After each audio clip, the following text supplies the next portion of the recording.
Hey, it's NPR's Book of the Day. I'm Andrew Limbong.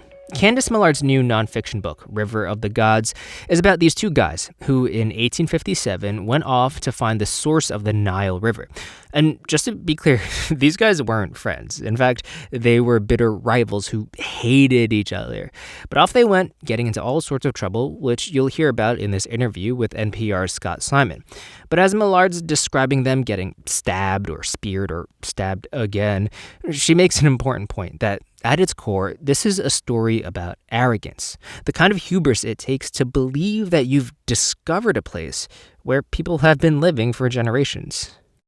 The quest to find the headwaters of the Nile River was the space race of the middle of the 19th century. Candice Millard's book, River of the Gods, Genius, Courage, and Betrayal in the Search for the Source of the Nile, tells the true-life tales of men who trekked into uncharted places, contending with the forbidding terrain of heat, drought, fever, typhoid, smallpox, and beetles that burrowed into ears. The men wound up with contending claims. Candice Millard, author of previous bestsellers, including River of Doubt, joins us now from Kansas City. Thank you so much for being with us. Thanks so much for having me. I want to get you to tell us about each of these three distinctive personalities. Let's put it that way. First, Richard Burton. Brilliant, self-taught, much to admire, but kind of hard to like, wasn't he? Yeah, he was one of these once-in-a-century characters. He wrote dozens of books. He spoke more than 25 languages. He was the first Englishman to enter Mecca disguised as a Muslim because his Arabic was so good. But he studied every religion and every culture, but respected none. He was, in many ways, sort of an equal opportunity offender, obviously very deeply flawed in many ways, but absolutely fascinating. And Sidi Mubarak Bombay, he was kidnapped from his village in East Africa, sold for cloth. Yes. Into slavery in Western India, and then he made his way back to Africa. How did he become a part of the story in this trek? Yes, he very quickly became the heart and really the hero of the story and of that expedition. Mm-hmm. He nursed the men. He helped feed the men. He was always keeping their spirits up, keeping them going. And he did that again and again for expedition after expedition. And really, in many ways, he did more to map East Africa than any explorer ever to enter the continent of his birth.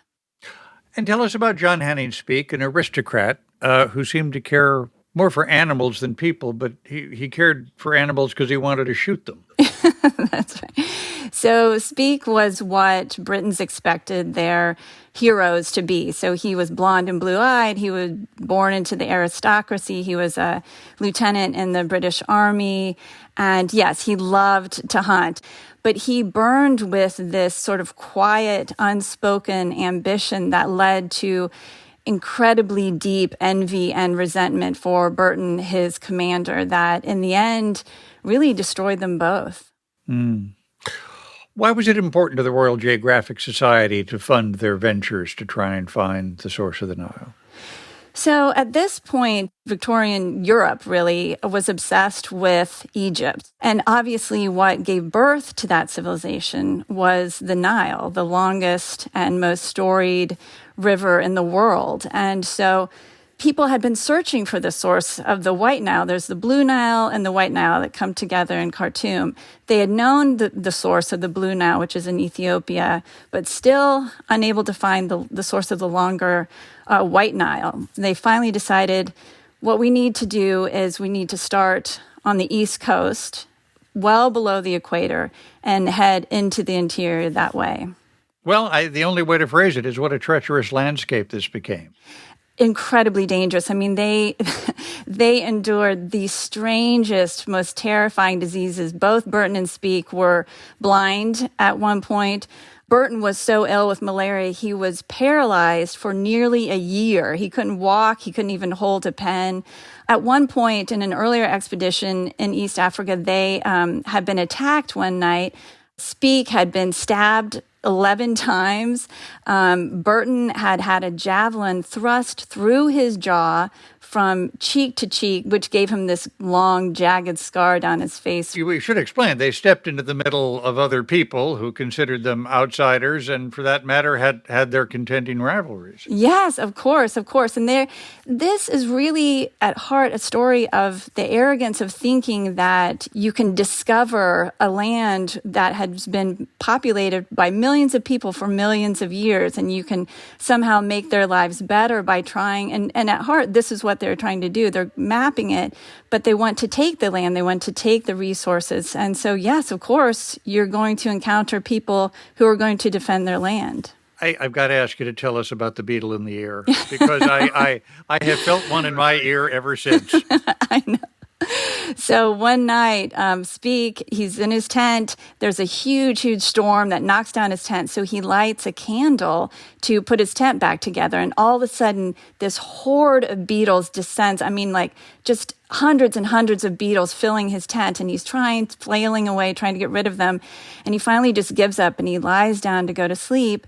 And then one crawls into his ear and he can feel it and he can't get it out. And it's burrowing deeper and deeper and deeper. And it's driving him insane. And he tries butter, he tries oil, he tries everything. And finally, out of desperation, he grabs a penknife and he digs it deep into his ear. And he does kill the beetle, but unfortunately, he deafens himself in that ear for the rest of his life. Oh, my word.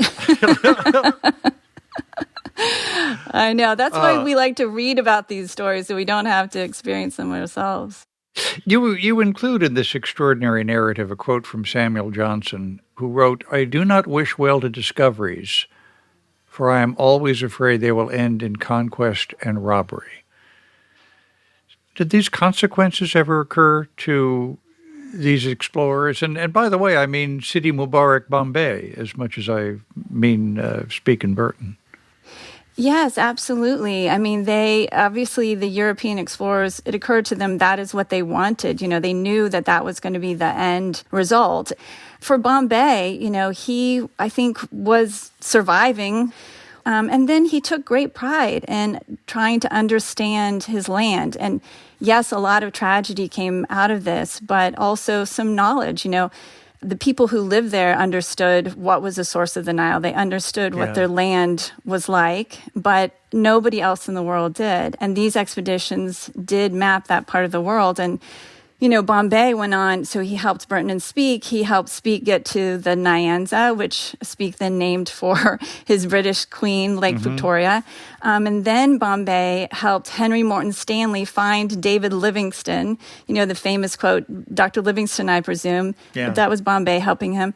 And then he helped Verney Leavitt Cameron be the first to cross the entire continent from sea to sea, east to west. So it's amazing. Bombay, as so often happens, has been forgotten, has been largely forgotten. So that was one thing I hope to do with this story, is to remind and to emphasize the incredible role that Africans played in the mapping of their own continent. Candice Millard, her new book, River of the Gods, Genius, Courage, and Betrayal, in the search for the source of the Nile. Thank you so much for being with us. Thank you so much for having me. I really enjoyed the conversation, Scott.